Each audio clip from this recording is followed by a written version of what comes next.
உயரமான மத்திலே பள்ளம் தொங்குது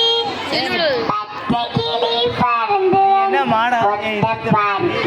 காஞ்சி மீன் கிடைக்காது